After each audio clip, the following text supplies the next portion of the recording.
गौतम बुद्ध के 8 नियम, मानसिक रूप से मजबूत बनने की कथा। प्रस्तावना। बहुत समय पहले मगध राज्य में एक छोटा गांव था, शांति ग्राम। ये गांव अपनी सुंदरता और शांति के लिए प्रसिद्ध था, लेकिन वहां के लोग एक बड़े संकट से जूझ रहे थे। उनका राजा सुदर्शन अत्यंत क्रोधी और लोभी था। वह छोटी छोटी बातों पर अपना धैर्य खो देता और न्याय के नाम पर निर्दोष लोगों को दंडित कर देता। गांव के कुछ बुद्धिमान नागरिकों ने निश्चय किया कि वे स्वयं को और अपने राजा को मानसिक रूप से मजबूत बनाने का उपाय खोजेंगे। इसी उद्देश्य से वे बुद्ध से मिलने गए, जो उस समय राजगृह के पास गृध्रकूट पर्वत पर ध्यान में लीन थे। जब राजा सुदर्शन ने सुना कि बुद्ध गांव वालों से मिलने आ रहे हैं, तो उसने भी जिज्ञासावश वहां जाने का निश्चय किया। वह सोच रहा था कि क्या ये महान संत सच में उसकी मनोदशा को बदल सकते हैं। प्रथम नियम, आत्मनियंत्रण, सेल्फ कंट्रोल। गांव में एक किसान था जिसका नाम धनंजय था। वह बहुत मेहनती था, लेकिन उसे अपने गुस्से पर काबू नहीं था। जब भी कोई उससे गलती करता, वह चिल्लाने लगता और कभी कभी हिंसक भी हो जाता।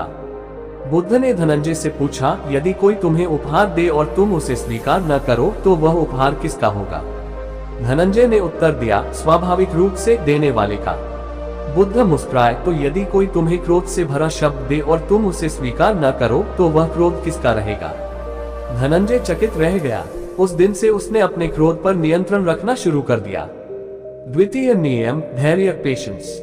राजा सुदर्शन बुद्ध की परीक्षा लेना चाहता था। उसने अपने सैनिकों को आदेश दिया कि जब बुद्ध ध्यान में लीन हो, तो उन्हें परेशान किया जाए।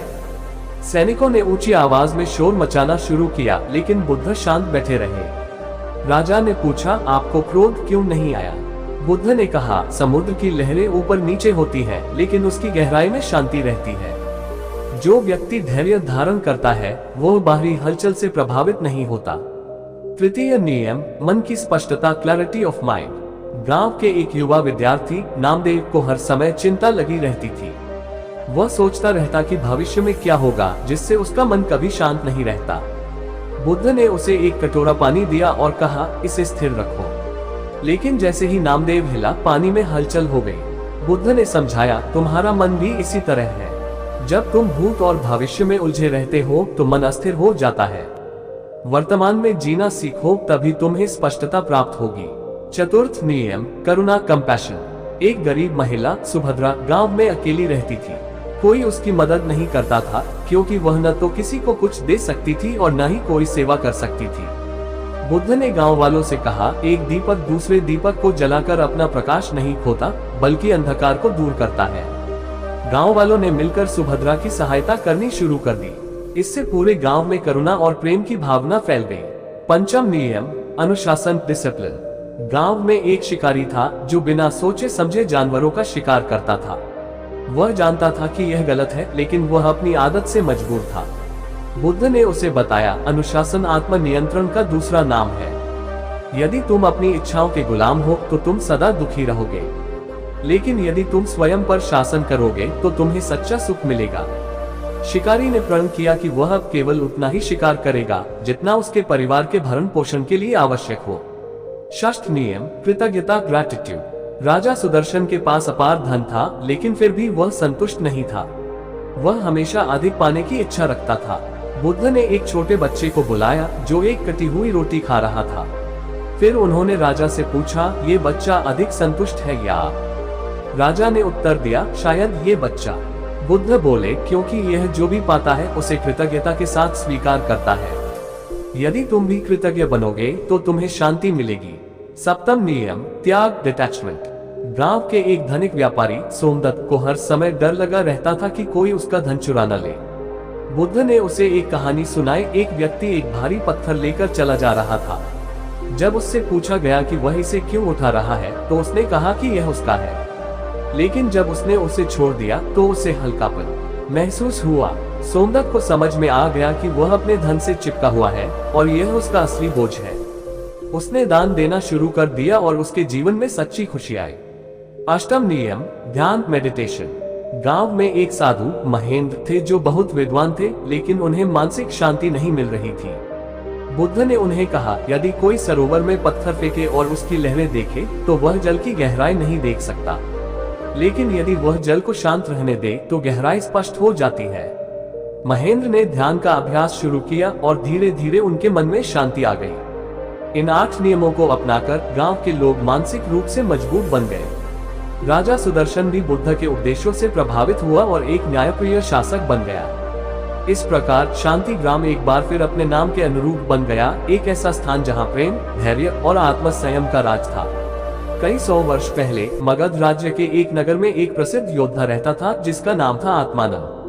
वह अत्यंत बलशाली था लेकिन मानसिक रूप से अस्थिर। छोटी छोटी बातों पर क्रोधित हो जाता, भय के कारण कई निर्णय टालता और कभी कभी अपने अहंकार के कारण दूसरों को नीचा दिखाने में आनंद लेता। नगरवासियों को चिंता थी कि आत्मानंद का ये व्यवहार उसे विनाश की ओर ले जाएगा।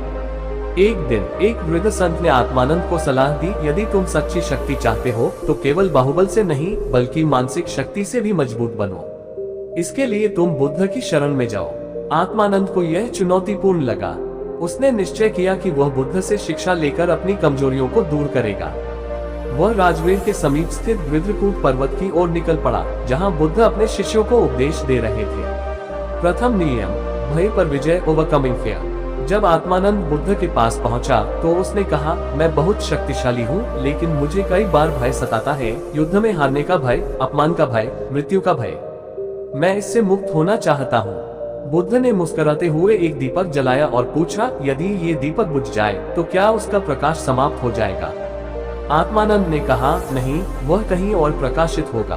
बुद्ध बोले, इसी प्रकार शरीर का नाश होना अपरिहार्य है लेकिन आत्मा अजेय है। जो इस सत्य को जान लेता है वह भय से मुक्त हो जाता है। आत्मानंद ने गहराई से सोचा और पहली बार उसे समझ आया कि उसका भय केवल उसके विचारों की उपज है।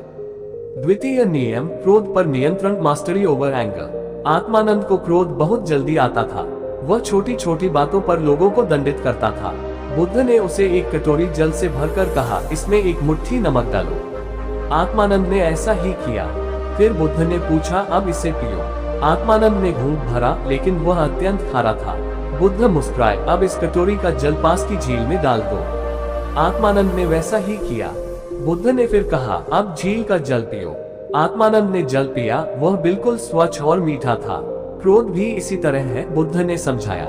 यदि तुम्हारा मन छोटा हो तो थोड़ी सी अप्रिय बात भी तुम्हें असहनीय लगेगी, लेकिन यदि तुम्हारा मन विशाल हो तो वही क्रोध तुच्छ प्रतीत होगा। अपने हृदय को झील की तरह विशाल बनाओ। आत्मानंद को ये शिक्षा बहुत गहरी लगी। तृतीय नियम, अहंकार का त्याग, लेटिंग गो ऑफ ईगो। एक दिन आत्मानंद ने गर्व से कहा, मैंने कई युद्ध जीते हैं, मेरा अहंकार तो मेरा गौरव है। बुद्ध मुस्कुराए और एक छोटी कहानी सुनाई। एक बार एक हाथी ने जंगल में घोषणा की कि वह सबसे शक्तिशाली है, लेकिन एक दिन एक छोटी चींटी उसके कान में घुस गई और उसे इतना परेशान किया कि हाथी तड़प उठा। वह समझ गया कि उसकी शक्ति बाहरी है, लेकिन छोटी सी चींटी ने उसकी वास्तविक कमजोरी उजागर कर दी। बुद्ध ने आत्मानंद की ओर देखा, अहंकार भी एक चींटी की तरह है जो किसी भी समय तुम्हारी शांति को भंग कर सकता है। यदि तुम सच्चे वीर हो तो अहंकार को जीत कर दिखाओ। आत्मानंद को ये बहुत कठिन लगा लेकिन उसने अभ्यास करना शुरू किया। चतुर्थ नियम, धैर्य और संतुलन, पेशेंस एंड बैलेंस। एक दिन आत्मानंद को बहुत भूख लगी थी लेकिन बुद्ध ने कहा, भोजन थोड़ी देर में मिलेगा, धैर्य रखो। आत्मानंद ने अधीर होकर कहा, मैं एक योद्धा हूँ, मैं प्रतीक्षा नहीं कर सकता। बुद्ध उसे एक पेड़ के नीचे ले गए और कहा, इस वृक्ष को देखो, ये धीरे धीरे बढ़ता है, क्या यह अधीर होकर फल देता है? आत्मानंद ने सिर झुका लिया। बुद्ध ने कहा, जो धैर्य रखता है वही सच्चा योद्धा होता है। अधीर व्यक्ति अपना ही विनाश कर लेता है। पंचम नियम, मोह से मुक्ति, फ्रीडम फ्रॉम अटैचमेंट। आत्मानंद को अपने अस्त्र शस्त्रों पर बहुत गर्व था। उसने बुद्ध से कहा, मेरी तलवार मेरा सबसे प्रिय साथी है। बुद्ध मुस्कुराए और कहा, यदि तुम्हें ये तलवार छोड़नी पड़े तो क्या होगा? आत्मानंद को यह विचार असहज लगा। बुद्ध बोले, वास्तविक शक्ति किसी वस्तु पर निर्भर नहीं करती। यदि तुम तलवार के बिना स्वयं को निर्बल मानते हो तो तुम कभी सच्चे योद्धा नहीं बन पाओगे। सच्ची शक्ति भीतर से आती है, बाहरी चीजों से नहीं। आत्मानंद ने सोचा, क्या मैं सच में अपनी तलवार का गुलाम हूँ? षष्ठ नियम, कृतज्ञता, ग्रैटिट्यूड। आत्मानंद हमेशा शिकायत करता था कि उसे और अधिक सम्मान और अधिकार मिलने चाहिए। बुद्ध ने उसे खेतों में ले जाकर दिखाया कि किसान कैसे कठोर परिश्रम करता है। फिर उन्होंने एक वृद्ध महिला को दिखाया जो अपने बच्चों के लिए भोजन बना रही थी। जो कुछ भी तुम्हारे पास है उसका आभार मानो, बुद्ध बोले। जिस दिन तुम कृतज्ञ बनोगे उसी दिन से तुम्हारा जीवन सुखी हो जाएगा। सप्तम नियम, आत्मनिरीक्षण, सेल्फ रिफ्लेक्शन। बुद्ध ने आत्मानंद से पूछा, यदि कोई युद्ध में तुम्हें पराजित कर दे तो तुम क्या करोगे? आत्मानंद ने कहा, मैं अपनी कमजोरियों का विश्लेषण करूंगा और खुद को और मजबूत बनाऊंगा। बुद्ध ने कहा, तुम बाहरी शत्रु से लड़ते हो, लेकिन क्या तुमने कभी अपने भीतर के शत्रु अहंकार, क्रोध, भय से युद्ध किया है? आत्मानंद को अपनी गलती समझ में आ गई। अष्टम नियम, ध्यान, मेडिटेशन, अंतर्मन की शांति। बुद्ध ने आत्मानंद को ध्यान करने के लिए कहा। पहले वह असहज हुआ, लेकिन धीरे धीरे उसने महसूस किया कि उसका मन पहले से अधिक शांत और स्थिर हो गया। ध्यान से ही मानसिक शक्ति आती है, बुद्ध ने समझाया। जो अपने मन को नियंत्रित कर सकता है वही सच्चा योद्धा होता है। कुछ महीनों के बाद आत्मानंद पुनर्तः बदल चुका था। अब वह केवल बाहुबल का ही नहीं बल्कि आत्मबल का भी स्वामी था। उसने नगर लौटकर बुद्ध की शिक्षाओं का प्रचार किया और लोग उसे अब केवल एक योद्धा नहीं बल्कि एक सच्चे ज्ञानी के रूप में देखने लगे। इस प्रकार आत्मानंद की यात्रा ने सिद्ध किया कि वास्तविक शक्ति केवल बाहरी बल में नहीं बल्कि मानसिक संतुलन और आत्मज्ञान में निहित है। बहुत समय पहले काशी के पास एक गांव में चंद्रसेन नाम का एक युवा रहता था। वह अत्यंत बुद्धिमान था, लेकिन जीवन की कठिनाइयों से जल्दी निराश हो जाता था। छोटी छोटी सफलताएं उसे हतोत्साहित कर देती थी और जब भी कोई समस्या आती तो वह भागने का विचार करता। एक दिन जब उसकी फसल बर्बाद हो गई तो वह हताश होकर जंगल में चला गया और सोचा, शायद संन्यास ही इस पीड़ा से मुक्त होने का उपाय है। वहीं पर एक वृद्ध साधु मिले जिन्होंने कहा, यदि तुम सच्चे समाधान की तलाश में हो तो गौतम बुद्ध की शरण में जाओ। वे तुम्हें मानसिक शक्ति प्राप्त करने का मार्ग दिखाएंगे। चंद्रसेन बुद्ध की खोज में निकला और राजवीर के पास विद्रकूट पर्वत पर पहुंचा। वहां बुद्ध अपने शिष्यों को उपदेश दे रहे थे। प्रथम नियम, मन की स्थिरता, मेंटल स्टेबिलिटी। चंद्रसेन ने बुद्ध से पूछा, गुरुदेव, मेरा मन अशांत रहता है। कभी सफलता का अहंकार मुझे घेर लेता है तो कभी असफलता मुझे तोड़ देती है। मैं कैसे संतुलन बना सकता हूँ? बुद्ध ने एक जलाशय की ओर इशारा किया और कहा, इस जल में कंकड़ फेंको। चंद्रसेन ने कंकड़ डाला तो पानी में हलचल होने लगी। बुद्ध बोले, अब शांत होने दो। कुछ समय बाद जल स्थिर हो गया। मन भी इसी प्रकार है, बुद्ध ने समझाया। जब तक तुम हर घटना पर प्रतिक्रिया देते रहोगे तब तक तुम्हारा मन अशांत रहेगा, लेकिन यदि तुम उसे स्थिर रहने दो तो स्पष्टता और शक्ति अपने आप आएगी। चंद्रसेन ने गहराई से सोचा और निश्चय किया कि वह बिना वजह हर घटना पर प्रतिक्रिया देना बंद करेगा। द्वितीय नियम, समस्याओं से भागो मत, face challenges, don't escape. Chandrasen ने कहा, गुरुदेव, जब भी कोई समस्या आती है तो मैं उसे टालना चाहता हूँ। क्या ये गलत है? बुद्ध ने उसे जंगल में एक पुराने पेड़ के पास ले जाकर कहा, इस पेड़ को देखो। तूफानों ने इसे झुकाया लेकिन ये गिरा नहीं। क्यों? चंद्रसेन ने उत्तर दिया, क्योंकि इसकी जड़ें मजबूत हैं। बुद्ध बोले, मनुष्य की जड़ें उसका साहस और धैर्य है। जो समस्याओं से भागता है वह खोखला हो जाता है, लेकिन जो उन्हें स्वीकार करता है वह अडिग रहता है। चंद्रसेन को एहसास हुआ कि उसे जीवन की कठिनाइयों का सामना करना सीखना होगा।